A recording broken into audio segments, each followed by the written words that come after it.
Hola, buenas noches, yo soy Beto Ortiz, acá empieza una nueva edición de Beto Saber Clandestino en vivo desde la Ciudad de México. Hoy estarán en nuestro programa el congresista Eduard Málaga, no agrupado, y también el congresista de Avanza País,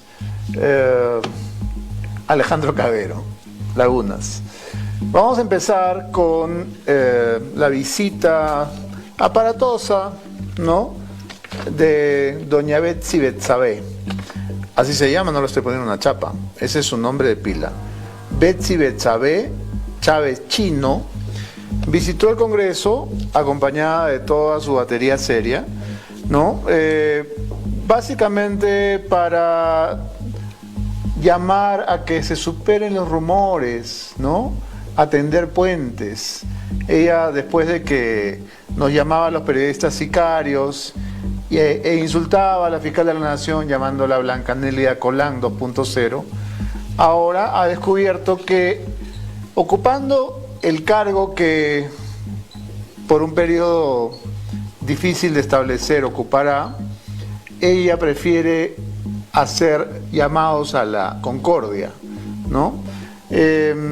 También ha asegurado que la Comisión de Presupuesto llegará a un debate alturado. Entonces se ha convertido en una especie de diplomática, ¿no?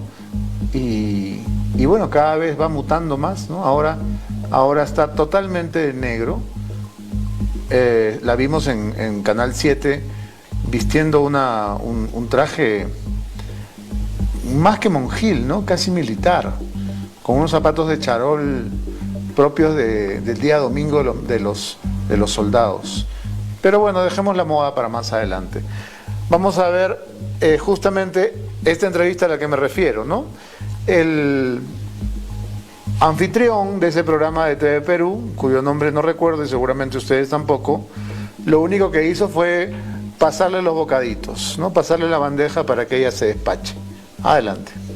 El legislativo ha mutilado la cuestión de confianza y ahora dice, yo creo que tú debes hacer cuestión de confianza por esto y esto. Y es que todos tienen el chip en su cabeza de que yo y voy a ir a cerrar el Parlamento. No tenemos la intención de una segunda cuestión de confianza para cerrar el Parlamento. Estamos yendo para tender puentes de diálogo. Cuando a mí me insultan del femenino de perro, lanzan un mensaje diciendo que mi único mérito es haber recibido en pijamas al señor presidente de la República, cuando en las imágenes se ven que estoy como estoy vestida ahora, es que nosotros no podemos hacer nada porque ese medio de comunicación no está dentro del Consejo Nacional de Prensa. Se hizo público en el diario oficial El Peruano la designación como asesor del doctor Aníbal Torres. Correcto. Como asesor de su despacho. Yo lo nombré inmediatamente como asesor al doctor Aníbal Torres, es un maestro, una persona que conoce la administración pública. Bueno, a ver, no puedes pues nombrar inmediatamente al señor Aníbal Torres, porque el señor Aníbal Torres acaba de renunciar. Betsy Betsabé, no te hagas la que no conoce las reglas. El señor Aníbal Torres ha renunciado al cargo que ahora tú ocupas. ¿Cómo lo vas a contratar inmediatamente? Esto parece una especie de desesperación porque nadie se quede sin su sueldito, ¿no? Cuando te destituyeron de trabajo, al día siguiente te pusieron en cultura, ¿no? Que nadie se quede sin cobrar un solo día. Parece que este es el eslogan del gobierno. Ningún funcionario sin sueldo, ni un solo día. Y la verdad es que esa entrevista, flaco favor le hace, ¿no? Porque ya todos saben que esa tribuna, el canal del gobierno y no del Estado, solo sirve para que los políticos vayan y repitan un libreto, ¿no? Monologuen, digan lo que al gobierno le conviene, y nunca hay una repregunta, ¿no? Nunca hay siquiera una pálida intención de disimular de que eso es una especie de espacio político contratado, pagado por todos los peruanos, por supuesto, ¿no? Pero no hubo cero preguntas. Nadie le preguntó por ninguno de los 10 temas que tendría Betsy Chávez para ser interrogada, ¿no? Por ejemplo, nadie le preguntó sobre los contratos del novio, el papá del novio, los hermanos del novio, nadie le preguntó sobre sus visitas de madrugada al presidente, nadie le preguntó sobre su título Bamba, sobre su tesis Bamba. Es decir, hay decenas de temas sobre las que se podría entrevistar a Betsy Chávez, pero no, ella se sentó ahí. Lástima que no está la toma de los zapatos, es muy importante, la toma de los zapatos es fundamental. Yo tengo una foto, creo, te la voy a mandar, porque es espectacular, nunca había visto. Se han visto zapatos en televisión, ¿no? Pero una ministra vestida de militar, por eso desde el primer día digo, ella parece una integrante del Partido Comunista Chino, ¿no? Chávez chino, justamente. Bien, una asesora de Betsy Chávez, que responde al nombre de Shadia, ¿no? Shadia Valdés, fue contratada a modo de premio consuelo porque la señora había postulado al Congreso, no tuvo suerte, ella postulaba por Podemos Perú, ni siquiera era de Perú Libre, ¿no? Y bueno, no le ligó, y como había invertido sus ahorritos en la campaña y no le tocó la tinca, Betsy Chávez muy generosamente le abrió las puertas y la colocó en el Ministerio de Trabajo, ¿no? Esto fue en octubre del 2021, fue nombrada asesora 2 del despacho de Betsy, ¿no? Esta señora Shadia recibió a Antonio Sotelo en noviembre del año pasado en el despacho ministerial de la cartera de trabajo. Y bueno, lo que viene después, Antonio Sotelo es el papá, pues no del novio, o sea, el suegro. Lo que viene después ya es historia conocida, ya todos ustedes saben lo que pasó con la familia Sotelo. Pero una vez que ya estaba atornillada en su puesto, esta candidata frustrada de Podemos, Shadia Valdés, metió a trabajar a su hermana de 28 años, sin ninguna experiencia en el sector público. Ella se llama Yanira Elizabeth Valdés Tejada, ¿no? ¿Y con quién contrató esta señorita? Nada menos que con el MTC de Juan Silva, ¿no? Un servicio en diciembre por 3.000 soles, un segundo servicio en enero de este año por 12.000 soles, un tercer servicio a eSalud en marzo de este año para la contratación de un profesional para brindar servicio especializado en temas legales, 22.500 soles, ¿no? eSalud, como se sabe, está adscrito al Ministerio de Trabajo, ¿no? Y finalmente el 27 de junio, nuevamente para eSalud, otra asesoría legal por 36.000 soles. Entonces, en total, doña Shadia, la hermana de la candidata frustrada de Podemos, se embolsicó 73.500 soles gracias al madrinazgo de doña Betsy Betsabe. Así son las cosas. Muy bien, vamos ahora a la desconcertante reunión que tuvo el ex congresista, ex presidente del Congreso, ex ministro, ¿fue ministro? No me acuerdo. Daniel Abugataz, ¿no? Hombre fuerte del gobierno de Humala, que se reunió el día sábado en la PCM con Betsy Chávez.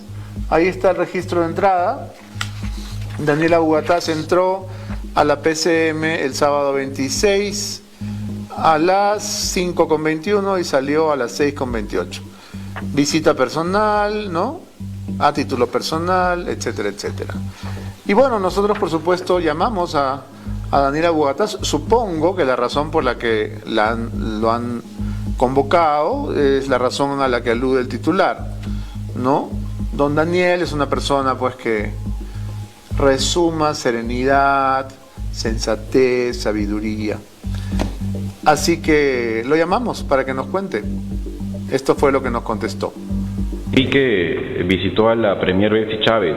¿Ella lo convocó a usted o se debió a una reunión totalmente normal? No, me llamó, que quería hablar conmigo, yo no la conocía. ¿Y tal vez le pidió algún consejo ahora que está asumiendo como premier? Yo creo que de sapo, me consultó cosas del Congreso, del funcionamiento, una visión general, ¿no? Yo abiertamente le dije que mi posición con Pedro Castillo era irreconciliable. Yo no podía de ninguna manera tratar con una persona que no tiene padre a quien había llamado, ¿sí? Mi posición. Y ahí me llevó la pregunta de cosas del Congreso y cosas de ese tipo, ¿no? Ha sido una reunión, honestamente no sé para qué viene la mía. O sea, porque no me ofreció un puesto, ni ayuda, ni ven nada. No, simplemente debemos hablar de la coyuntura, las cosas. Mira, si pide colaborar en algo puntual, yo no tengo ningún problema de colaborar con mi país. Lo que le dije es que ella no era la premier del presidente Casillas, no era la premier del pueblo peruano. Que lo primero que tenía que ella que asumir. Hasta de esto, si te piden que apoyen algo, va a apoyar, ¿no? O sea, por el bien de los peruanos. El gran Lee Surataz se quedó para siempre con esa chapa y bueno, creo que es bastante obvio por qué, ¿no? ¿Para qué M me llamó? Es lo que cualquiera se preguntaría. Y dice don Daniel que si a mí me convocaran por ayudar al país, seguramente yo también iría. ¿A Palacio? A la PCM no creo que me convoquen, amigo Abogatás. Pero en todo caso, conversar no es pactar, ¿verdad? Muy bien, yo estaba comentando los insólitos zapatos de Betsy Chávez en la entrevista con Canal 7. A veces me fijo en estupideces, me van a disculpar, pero las estupideces son elocuentes, ¿no? Y miren ustedes el calzado que la señora primera dama eligió para tan magna ocasión. A ver, díganme, ¿esos qué son? ¿Son zapatos de colegio? ¿Son teddy de diamante? ¿Son chancabuques de militar en día de Franco? ¿No? Porque eso que es charol, es zapato de enfermera. ¿Qué clase de calzado es ese? ¿Quién la asesora? ¿Quién es su diseñador? Me encantaría saber. ¿Jirko Sibirich la viste? ¿Sitka Semch, tal vez? Porque de verdad, disculpen la frivolidad, ¿no? Pero una primera ministra vestida como una revolucionaria china, pues, ¿no? Ni más ni menos. No sé quién será su asesor, pero en todo caso me llama la atención, ¿no? Muchas cosas me llaman la atención de esta señora, que tiene tantas personalidades que conviven dentro de su humanidad. Bueno, ya estábamos comentando antes que Betsy Chávez designó a Aníbal Torres como asesor 2 de la PCM, cosa absolutamente absurda, porque si el señor ha sido primer ministro todo este tiempo, pues, ¿cuál es la idea de que ahora sea asesor de su reemplazante? Bueno, yo creo que la idea es que no se quede sin sueldo, ¿no? Porque estos asesores ganan un montón de plata. ¿Dice acá cuánto va a ganar? No dice. Pero bueno, probablemente sea un puesto muy bien remunerado, porque como sabemos, Aníbal Torres necesita mantener su nivel de vida de pequeño burgués de San Isidro, ¿no? Entonces, no puede estar sin sueldo. Y acá está, resolución ministerial. Es decir, ni un solo día sin chamba. La pregunta es, ¿un funcionario público que ha renunciado puede ser contratado al día siguiente? ¿Esto es legal? ¿Es lícito? ¿Es ético? Dejo el tema para los expertos. Si los expertos tienen Twitter, me desasnan, por favor. Y lo digo en serio, no estoy usando el verbo desasnar con alguna segunda intención. Aníbal Torres estuvo en una entrevista en la que se refirió a este canal, a este programa y a este servidor. Él dice que nosotros hablamos de él porque vende. Me parece muy gracioso, porque esa es una respuesta de vedette, ¿no? Esa es una respuesta, no sé, de guerrerito, de influencer, una respuesta que podría darme, qué sé yo, Michelle Seufer, ¿no? Habla de mí porque vende, ¿ah? Pero ¿quién lo dice? Aníbal Torres. Dice Aníbal Torres que nosotros hablamos del gobierno porque eso hace que nos llenemos de plata. Miren ustedes, a ver. ¿Usted es una persona machista? ¿Usted cree que tiene actitudes machistas? Pero eso es una etiqueta pues solamente de la prensa. En esa intervención yo no mencioné para nada a la periodista Sol Carreño. Critiqué severamente ese programa porque estaba mintiendo frente al país. Que yo soy machista, eso es de lo más absurdo, ¿no? Yo tengo una familia bien formada, ¿no? ¿Cómo voy a hacer diferencia en mis dos hijos? Machista sería que yo lo prefiero a mi hijo varón y no a mi hija mujer. Pero eso del machismo, eso lo saca pues la prensa. ¿Para qué? Para atacar. Porque la prensa, su objetivo es atacar. No mientan, digan la verdad, su objetivo de ustedes es atacar. Atacar el premier a como dé lugar. Y lo han hecho. Y yo no les he contestado. Conténtense pues con eso. Conténtense. Porque yo podría salir y contestarles. Y se van a caer de espaldas. No, sigan atacando.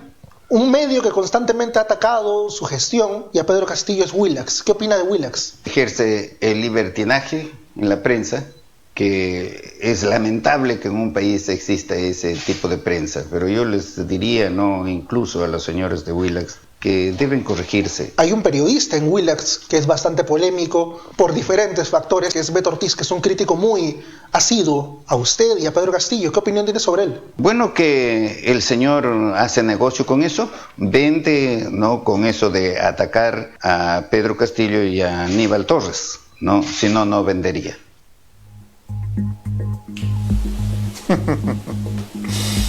Bueno, pues parece que don Aníbal ha salido del cargo con la autoestima por los cielos, ¿no? Hablan de mí porque eso les da dinero, ¿no? En fin.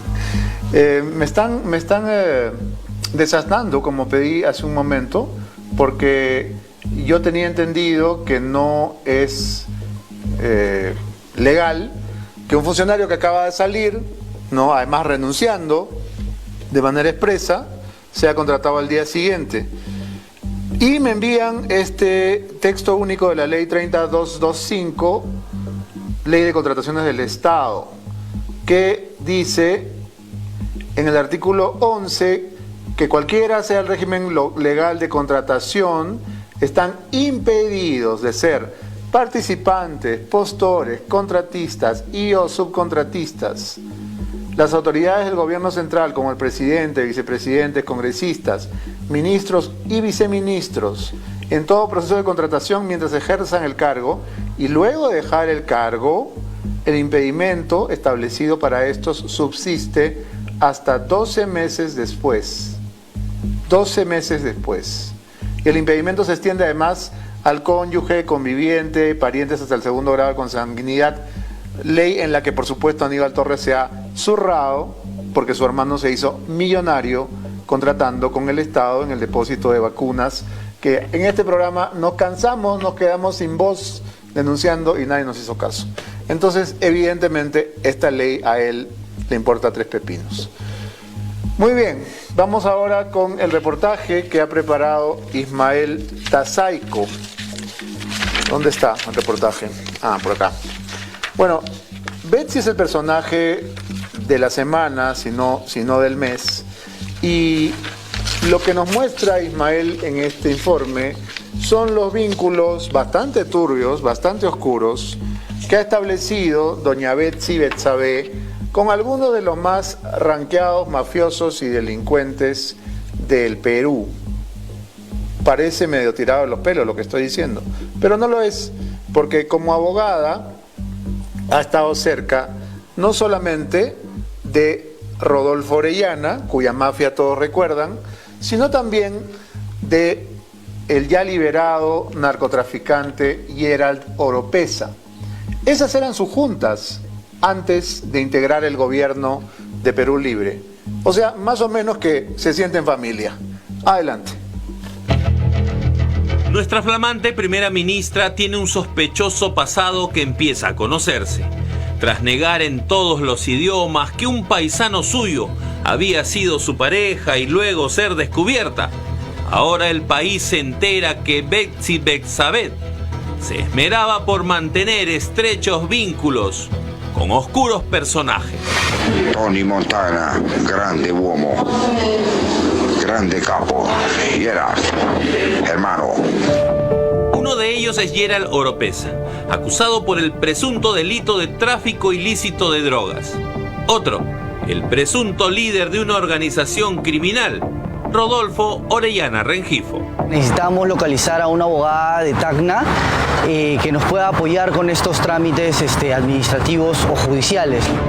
Esta noche en Veto a Saber, los vínculos que Betsy Betsabé hubiera preferido mantener en la sombra, sus nexos con personajes ligados a la corrupción y al tráfico de estupefacientes, nuestra primera ministra y sus contactos con los turbios protagonistas de las páginas policiales. Así que volveré justamente a las trincheras donde pertenezco. Quizá no lo recuerden, pero Rodolfo Orellana protagonizó uno de los escándalos de corrupción más grandes del país, La famosa red Orellana involucraba diferentes personajes infiltrados en diversas instituciones del Estado. Tras ser capturado en Colombia, Orellana fue llevado al penal de Chayapalca. Conocería en ese lugar a una diligente y novata abogada. Este es el documento que lleva la firma de la primera ministra y el acusado Rodolfo Orellana. Que nombro a la doctora Betsy Betsabé Chávez Chino con casilla electrónica número 55516 como mi abogada a fin que se brinde las facilidades que establece el Código Procesal Penal. Chayapalca, 21 de julio del 2016. Rodolfo Orellana Ramos desmiente que la diligente Betsy Betsabé haya sido abogada de su papá en su investigación por lavado de activos. Sin embargo, confirma la cercanía que tuvo con su padre, la llamada ministra del Amor. Necesitamos localizar a una abogada de Tacna. Betsy fue contactada por intermedio de otro abogado de Tacna. Nos aportó en poder iniciar algunos trámites en el Ministerio de Justicia para que se pueda fiscalizar el penal de Chayapalca, ¿no? Orellana, con todo el apoyo de Betsy Betsabé, fundaría la Asociación por los Derechos de los Reclusos. Por aquel entonces, la primera ministra trabajaba en el Congreso, en el despacho del congresista tacneño Jorge Castro Bravo, aunque eso no fue impedimento para que pudiera dobletear. Llegamos al INPE con un documento, ¿no?, para que por transparencia nos brinden la información de la cantidad de veces que la ciudadana Betsy Chávez había ido al penal de Chayapalca. Me dijeron de que no podían darme la información toda vez que las visitas eran muy confidenciales. Las autoridades del INPE nunca informaron sobre estos ingresos. Eran tan confidenciales que hasta ahora no se sabe con exactitud el trabajo que hacía Betsy Betsabé. Tampoco se sabe de sus honorarios y si actualmente mantendría algún vínculo con Orellana. Lo que sí sabemos es que por aquel entonces hasta le hacía favorcitos. Iniciar el trámite para la fiscalización del penal de Chayapalca con el Ministerio de Justicia en aquel momento implicaba el traslado de la persona que lo estaba haciendo, que en ese momento era la doctora Betsy Chávez, a Lima, y en Lima mi papá aprovechó la oportunidad de este viaje para poder enviarle una carta, ¿no?, para la mamá de su hija. En efecto, cuando aún no cambiaba de look, llevó el encargo. Visitó a Esther Carolina Furlant, expareja de Orellana. Esther Carolina es quien pagó ilícitamente $1.000 a un agente penitenciario para que ingresase un celular a Piedras Gordas y así poder comunicarse con el padre de su hija. Chávez, sin reparo, la visitó el primer día de julio del 2016. Según el registro del INPE, se quedó en el penal de Chorrillos por casi 4 horas. Mientras que en Tacna el rumor que Betsy Betsabé era muy cercana a los capos de Chayapalca crecía. Me dieron la información que Betsy era quien firmaba los escritos. Ella era quien firmaba los escritos y quien hacía todos los escritos lo hacían en el penal en Chayapalca el señor Orellana o su hijo.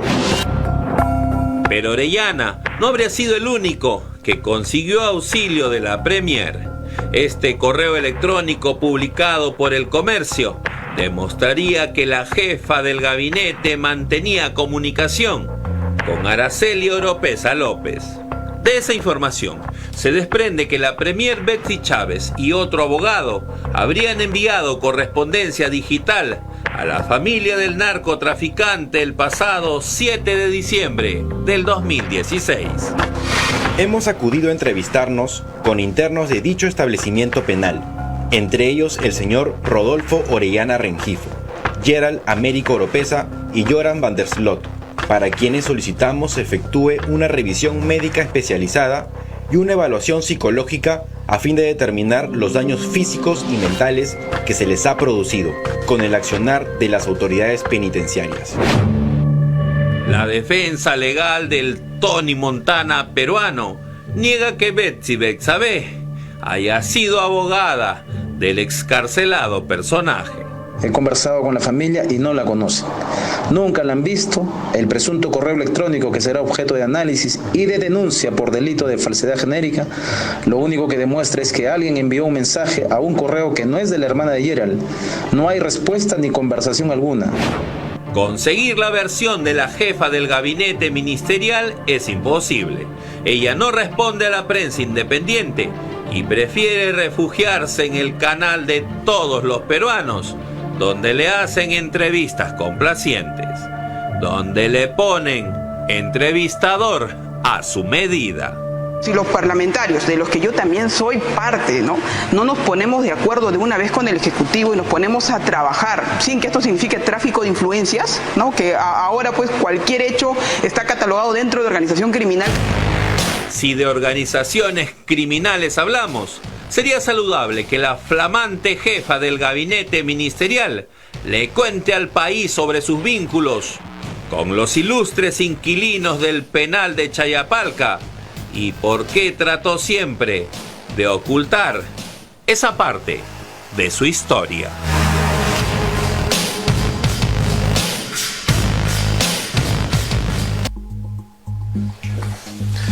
Bueno, la verdad es que ya a estas alturas creo que este tipo de antecedentes no hacen sino completar una fotografía que ya los peruanos tenemos clara, ¿no? 1 año y medio después ya sabemos cuál es la calaña de gente que ha llegado al poder. Por mucho que se victimicen, por mucho que digan que hablamos de ellos porque da rating, porque nos llenamos de plata, la propia Betsy Chávez ha salido a quejarse de que la han hecho famosa por su visita nocturna del presidente, pero todos esos son solamente adornos del mismo árbol de Navidad, ¿no? Ya sabemos lo que son y esto no hace sino completar una fotografía que para todos está bastante clara.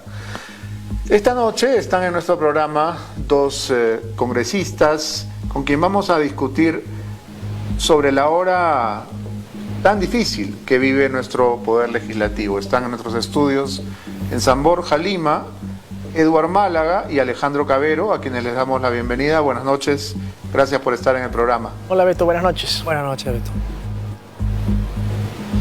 Quiero pedirles un breve comentario sobre el informe que acabamos de ver para luego de la pausa ya dedicarnos al tema de fondo.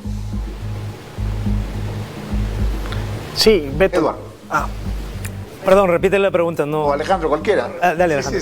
Sí, no, lo que yo iba a decir... Quería un comentario sobre lo que acabamos de ver, sobre los antecedentes de Betsy Chávez en su trabajo como abogada defensora de connotados delincuentes. Sí, a ver, Beto, es que yo creo que ya, digamos, ese manejo cotidiano dentro de las organizaciones criminales viene hace mucho tiempo, ¿no? La forma en la que el gobierno de Pedro Castillo ha manejado el Estado ha sido la forma de una organización criminal, básicamente, digamos, ocultando información, obstruyendo la justicia, creando toda una red bajo la cual operaban, utilizando el poder al más alto nivel, y lamentablemente los antecedentes de la señora Betsy Chávez pues no ayudan a pensar que ella no tenga conocimiento de todas estas cosas, ¿no? Yo creo que simplemente, como tú dijiste, una raya más al tigre que ya no nos sorprende. Cuando tú me cuentas estas cosas es como, bueno, es prácticamente obvio que si ha llegado a hacer todo lo que ha hecho es porque, digamos, los antecedentes no eran buenos, ¿no? Bueno, de acuerdo. Eduard, ¿cuál es su opinión? Sí, por mi parte, yo me centraría en el hecho de que es una burla y una provocación. Una ministra censurada que es recolocada en un siguiente gabinete y poco tiempo después es elevada a la condición de primera ministra, es una burla a la población, pero también es una falta de respeto al control político que ejerce el Congreso. O sea, no en vano el Congreso censura por razones que ameritan, en este caso, a un ministro o a una ministra. Y hacer que vuelvan a ejercer un cargo del mismo nivel es una afrenta, pues, no solamente, como digo, al Congreso, sino a la ciudadanía. Que estamos reciclando políticos en altos cargos para continuar ese esquema de beneficios propios en desmedro del funcionamiento del Estado.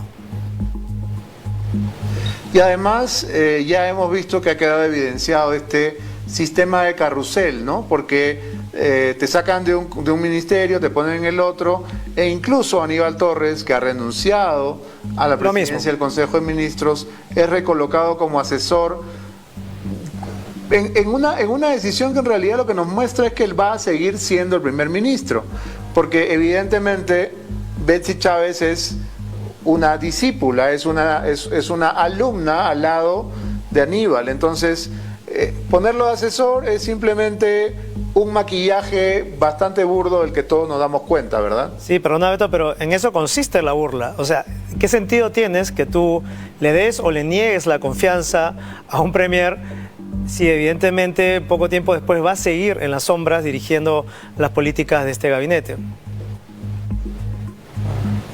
Ok, pero no le hemos dado ni negado la confianza, ¿verdad? No, pero en este caso ha salido, digamos, por una situación que equivale a una pérdida de confianza. Ellos lo han tomado así.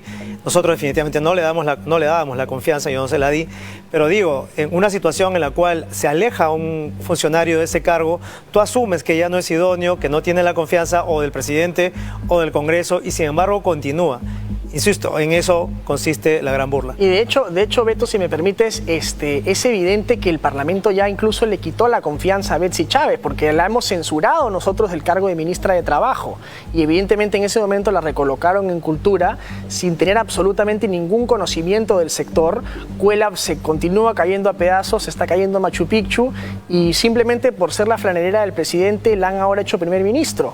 Y lo que tú has mencionado sobre... Parece que es el premio, ¿no? Es como el premio. Exacto. Tú eres el premio para el más sobón. Exactamente, ¿no? Al final del día se lo competía, dicen que estaban voceándose entre ella, Salas o Sánchez, ¿no? ¿Quién era el más franelero para ser primer ministro? Porque finalmente, Beto, quien esté en ese cargo tiene que ser quien defienda a capa y espada un gobierno que está absolutamente atrincherado en Palacio de Gobierno, obstruyendo a la justicia y escapando de ella.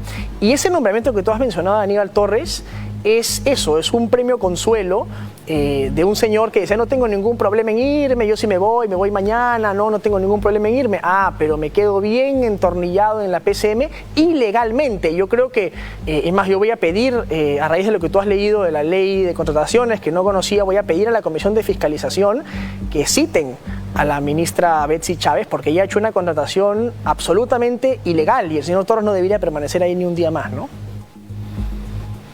De acuerdo. Bien, vamos a hacer una breve pausa, pero regresamos con ustedes luego de los mensajes. Si quieres tener un plan...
Bien, estamos de regreso. Vamos a conversar ahora, a seguir conversando con los congresistas Eduard Málaga y Alejandro Cavero sobre la gravísima situación, la encrucijada a la que ha llevado este gobierno a nuestra democracia. Yo tengo en mis manos una carta que el congresista Málaga le ha dirigido al presidente del Consejo Permanente de la OEA.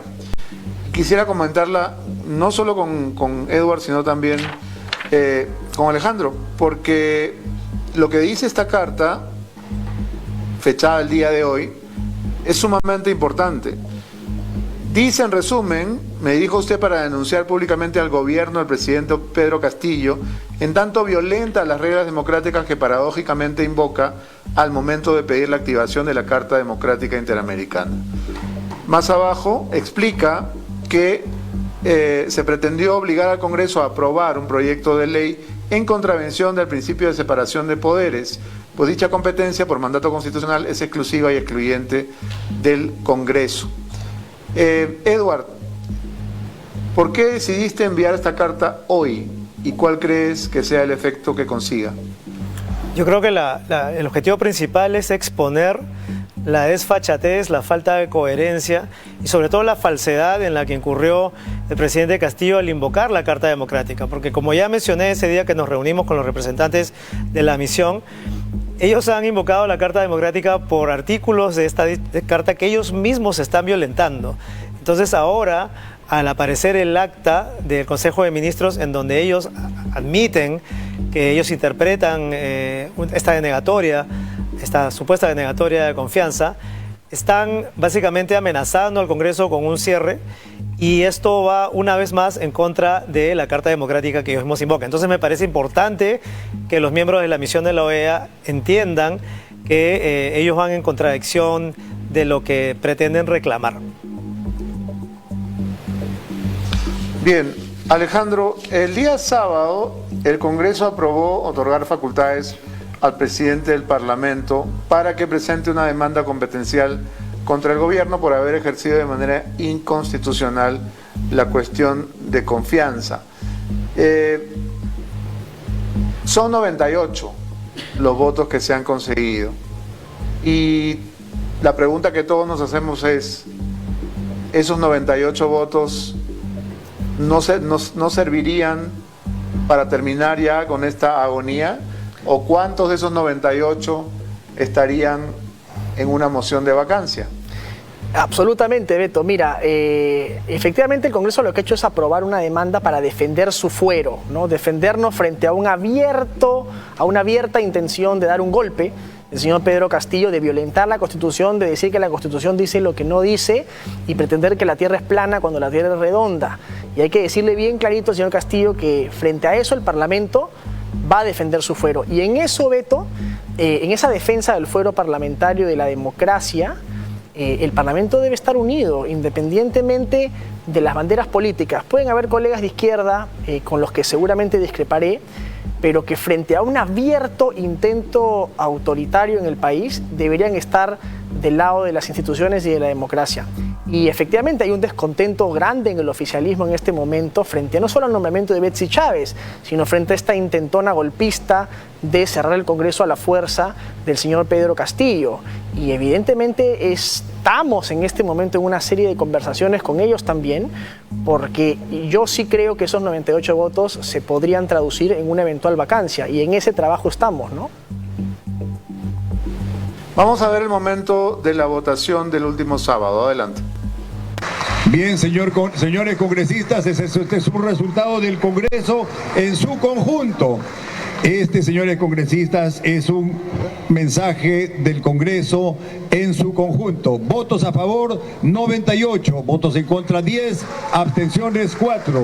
Ha sido aprobada la autorización a la Presidencia del Congreso de la República para que interponga una demanda competencial y una medida cautelar ante el Tribunal Constitucional contra el Poder Ejecutivo por el ejercicio de la cuestión de confianza en contravención de la Constitución política. Si no hay oposición por parte de ningún congresista, se dará por aprobada. Ha sido aprobada. Un momento realmente importante en el Congreso el día sábado. Edward, tú has dicho que cada día que pasa sin poder vacar al presidente, nuestra democracia corre grave riesgo. Y esto es algo que sabemos prácticamente desde el día 1. Se han presentado 2 sin éxito. Han pasado muchas cosas, por cierto, pero yo recuerdo que tú estabas peleando firma a firma la tercera moción que viene a ser la que has presentado tú. ¿Cuál es tu interpretación? ¿Por qué sientes ahora esa inminencia o esa urgencia de vacar a Pedro Castillo antes de que termine con las instituciones por completo? Porque esperábamos que se dé un momento político favorable en el cual las voluntades sean propensas a apoyar la moción de vacancia. Y eso se está dando en este momento en el cual el cierre del Congreso es una amenaza inminente, ¿no? Esta interpretación de una supuesta denegatoria de la confianza, esta aparente intención de buscar una segunda bala, es ya la última llamada de atención. Hay que hacer también un mea culpa desde el Congreso de que no hubo siempre una actitud firme de pararse, de plantarse con firmeza ante las afrentas y los insultos del Ejecutivo. Entonces, ahora, ante esa amenaza, creo que, como dice Alejandro, muchos colegas de diferentes maneras de pensar e ideologías ya han puesto un límite. Ese límite es la institucionalidad, ese límite es el no perder un poder del Estado que nos llevaría a una situación totalitaria con un Ejecutivo fuera de control y suelto en pampa. De acuerdo. Alejandro, tú has tuiteado una frase que ha generado el escándalo de un sector de la izquierda siempre tan susceptible, ¿no? y de almas tan pías. Tú has dicho que el Congreso está en una situación de matar o morir, y yo estoy de acuerdo con eso, ¿no? Estamos en una situación en la que, como en el lejano oeste, ¿no? El que saca el revólver primero gana. ¿Sientes que el presidente del Congreso ha cambiado de actitud, se ha puesto las pilas, ha sido, digamos, consciente del gravísimo riesgo que corre el Congreso y con él todo el país? Sí, Beto, yo creo que el presidente del Congreso es muy consciente del grave riesgo que corre el Congreso. Yo lo dije, efectivamente, esto de acá es matar o morir. O sea, si el Parlamento sigue pensando que es posible a estas alturas, después de violentar de esa manera la Constitución, ¿no? Nombrar a una ministra censurada por el Congreso de la República como primer ministro, poner a ese exministro que llevó a la confrontación de asesor, pretender que es posible un diálogo, ¿no? A estas alturas es ser obviamente muy ingenuo, ¿no? Yo lo que creo en este momento es que el gobierno ya no tiene solución, no tiene salvación, es un gobierno atrincherado en Palacio, blindándose de la justicia y buscando cerrar el Congreso, no para convocar a un Congreso de acá 5 meses, Beto, es para instalar en el Perú una asamblea constituyente y comenzar un proceso totalitario del cual no va a haber vuelta atrás. Entonces, realmente yo creo que es el momento en el cual los parlamentarios, en defensa de nuestro fuero y en defensa de la democracia, tenemos que cortar de raíz el problema. Ya ni siquiera es un problema de ministros. Cuando a mí me preguntaban qué opina usted de quién podría ser el próximo premier, decía, ya no tengo esperanzas de que sea nada nuevo. Creo que va a ser el mismo libreto, por lo tanto hay que cortar el problema de raíz, ¿no? Y eso viene por la vacancia, obviamente, ¿no? Bien. La congresista Patricia Chirinos ha presentado hoy una denuncia constitucional contra Pedro Castillo y 17 de sus ministros. La legisladora ha sustentado esta denuncia en el acta de consejo en el que se señala que el gobierno interpretó que se ha rehusado la confianza al gabinete de ministros cuando la mesa directiva la rechazó sin someterla a votación. La denuncia ha sido presentada ante la Subcomisión de Acusaciones Constitucionales y solicita la destitución e inhabilitación por 10 años para los denunciados. Estamos hablando de todo el gabinete, ¿no? Básicamente, y del propio presidente. Dina Boluarte está exenta de la denuncia porque, como se sabe, ella no firmó esta acta de consejo y prefirió dar un paso al costado cuando se enteró que la primera ministra iba a ser la señora Betsy Chávez. Edward, ¿qué piensas de quienes hasta el día de hoy siguen sosteniendo que acá la solución es que se vayan todos. ¿Quiénes mantienen esta tesis o qué hay detrás de este pretexto para no apoyar la vacancia? Porque es lo que a mí me parece. Un congresista que ve el grave riesgo en que está la democracia peruana y dice que se vayan todos, es como decir, yo no juego, ¿no? Yo no me mojo. Claro. ¿Qué piensas?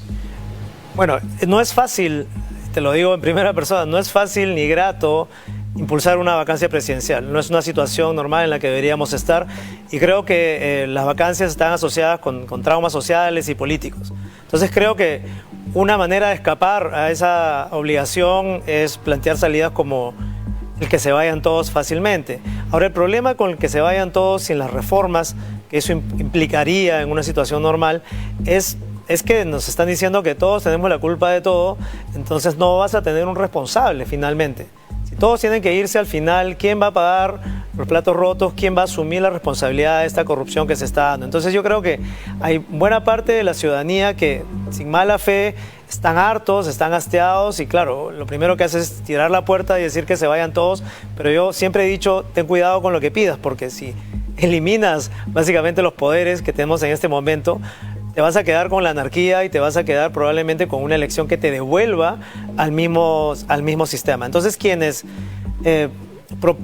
proponen esta salida haciéndose un poco eco de la población, yo creo que están sucumbiendo un poquito al populismo, un poquito al facilismo de decir, nosotros no tenemos nada que ver en esto, entonces que pase el siguiente. No me parece suficientemente responsable. Hay que tener una alta responsabilidad y eso significa asumir los costos políticos también. Si una vacancia no funciona, los promotores de la vacancia, como alguien dijo por ahí en un video, que se queme el caviar. Imagínate, estás asumiendo realmente que tienes un precio que pagar si las cosas no funcionan. Y creo que esa es la verdadera responsabilidad que todo congresista debe asumir.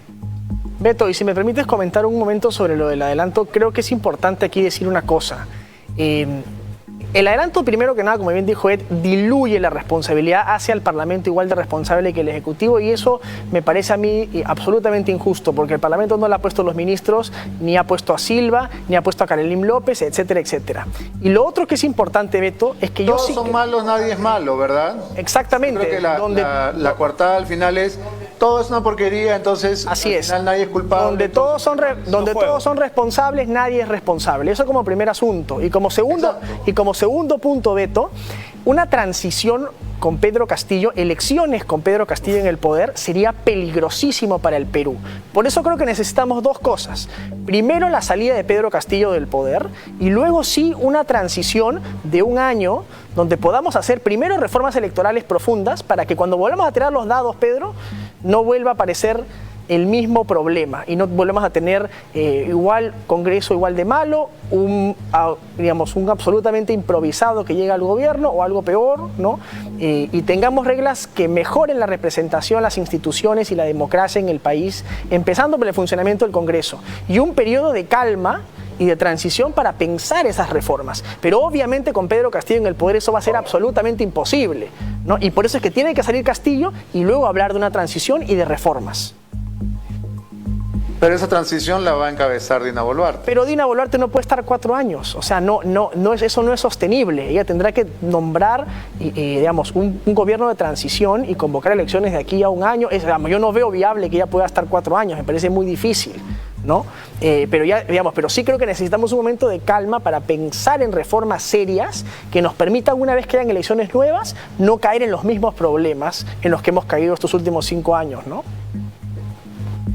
Bien, quiero mostrar 2 breves videos que creo que van a retratar de cuerpo entero a las otras 2 señoras que son nuevas ministras de este gabinete. Me estoy refiriendo a Silvana Robles y a Heidi Juárez. Silvana Robles saltó a la fama como protagonista de un audio de campaña, nada menos que con el tristemente célebre Pinturita. Yo no voy a hacer mayores descripciones del audio porque creo que se explica por sí mismo. Este audio lo hicimos público durante la campaña electoral para mostrar un poco cuál era la catadura moral de estos personajes que luego terminaron enjuiciados y prófugos y también presos por el caso Dinámicos del Centro. Adelante. Hola, Silvanita, ¿qué pasó? Uy, ese cariño con el que me responde, Dios mío. Así soy yo. Así soy yo. Ay, cariñoso eres. Ajá, demasiado, diría yo. Oye, ¿De qué? ¿Estoy bien? ¿De qué? no sé, además estoy pensando en la vida con las veces. Yo sé que me extrañas, ya. Sí, mami, está tranquilo. Si me hago un cargo. Estoy planificando el viajar. Ya, Bueno, esa es Silvanita, la ministra de Cultura. Pero ahora vamos con Heidi Juárez, que se hizo conocida como la encargada de las grabaciones subrepticias, ¿no?, a su colega Lady Camones cuando formaba parte del partido de Acuña, Alianza para el Progreso. Su labor de topo, ¿no?, muy eficaz, por cierto, y también sus visitas a la casa de Zarratea la han hecho merecedora nada menos que al Ministerio de la Mujer. Veamos.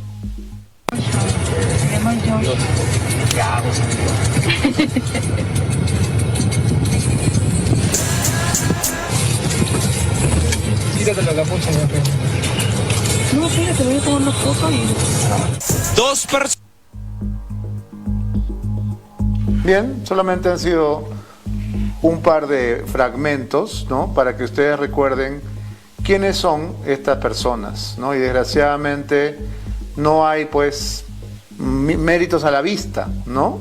No sé qué querría comentar Alejandro sobre lo que acabamos de ver. Mira, Beto, en el caso de Silvana, digamos, es obvio que ya le han dado ese premio por ser una acérrima defensora del gobierno en el Congreso y porque es una mujer de izquierda, ¿no? Entonces le han dado ahí el premio de ser ministra de Cultura. Pero en el caso de Heidi, me parece realmente vergonzoso el hecho de que ella haya aceptado un cargo de esa naturaleza, porque evidencia que uno ya fue la topa efectivamente de Alianza para el Progreso, ¿no? Después se cambió a Podemos y prácticamente la botaron de su bancada al momento de aceptar venderse por un ministerio a Pedro Castillo. Heidi Juárez era una congresista joven de Piura que tenía 20 años para poder continuar en política, pero se quemó de la forma más terrible y vergonzosa con Pedro Castillo y además no teniendo la preparación y el perfil profesional para ser ministra de Estado, ¿no? Entonces, ese es, digamos, el caso de Heidi Juárez me parece mucho más dramático y descarado, déjame decirte, de alguien que evidentemente ha traicionado todos los principios que tenía por un cargo en el gobierno, ¿no? En un gobierno además tan desprestigiado como el gobierno de Castillo. Me parece realmente terrible. Justamente sobre Heidi Juárez no hay que pasar por alto el hecho de que ella ingresaba a la casa de Zarratea nada menos que un automóvil conducido por Fritz Moreno Cosío, que es un conocido delincuente, ¿no? La persona que aparece en la foto abrazando a Pedro Castillo, ¿no?, es un personaje que tiene sobre sus hombros acusaciones terribles como la de haber estado detrás del asesinato del hijo del alcalde Burgos, el alcalde de San Juan del Lurigancho en el 2014. En este momento además Fritz Moreno Cosío está en la cárcel. Entonces, nuevamente, ¿no?, Betsy Chávez defendiendo a Orellana, Betsy Chávez defendiendo al narco Oropesa, y ahora vemos cuáles han sido las juntas de la señora Heidi Juárez. Bien, para cerrar el tema, la angustia de la gente es si va a ser posible esta vez una suspensión, una vacancia, una salida en los días que siguen, porque aquí no estamos hablando de planes para el verano, estamos hablando de mañana, de esta semana, de ayer, si es posible. Edward, ¿qué esperanza tiene tu denuncia? ¿Cómo van las firmas? Lo que nos puedas contar. Vamos bien, no te puedo contar todos los detalles, obviamente, por temas de estrategia, pero solamente quería hacer una reflexión breve sobre lo que acabas de mostrar, ¿no? Nos repetimos incesantemente en la crítica a ministros cuestionados, a entornos delincuenciales del presidente, y no podemos perder el tiempo ya más como Congreso fiscalizando, interpelando, censurando. ¿Hasta cuándo vamos? Ya pasamos los 80 ministros, entonces la conclusión tiene que ser muy clara, que eso ya debe terminar. Y la moción de vacancia está más vigente que nunca, y está, creo yo también, diría, lo más cerca posible que jamás hemos estado de poder remover al presidente de su cargo. No solamente hemos conseguido un número récord de firmas, que es hasta el momento 67, que nunca se ha tenido esa cifra, que podría aumentar en las próximas horas, sino que además ya hay cambios de posiciones entre el oficialismo, justamente motivados por esta amenaza del cierre del Congreso. Los últimos cálculos, Beto, nos dicen que ya pasamos los 87. Hay que ver si ese número se verifica en la votación final, pero voluntades conversadas en este día y el día de ayer ya superan el número necesario. Bien. Alejandro, tu comentario final. Matar o morir. Hay que ir con todo, Beto. ¿Va a Castillo? Hay que ir con todo, matar o morir. O sea, este gobierno es insostenible, vamos con todo y con fe y sobre todo con la ayuda de la gente y la ciudadanía que estén ahí para cuando haya que tomar las decisiones difíciles. Yo creo que de la semana pasada, ahora la gente ha recuperado mucho la fe en el Congreso. Así que no la desperdicie. No podemos defraudarlos de ninguna manera. Lleguemos esta semana a una solución a este terrible problema del que los peruanos ya no podemos soportar más. Es cuestión de honor, Beto, lo van a ver. Nadie. Así es. Gracias a ambos por haber estado en el programa.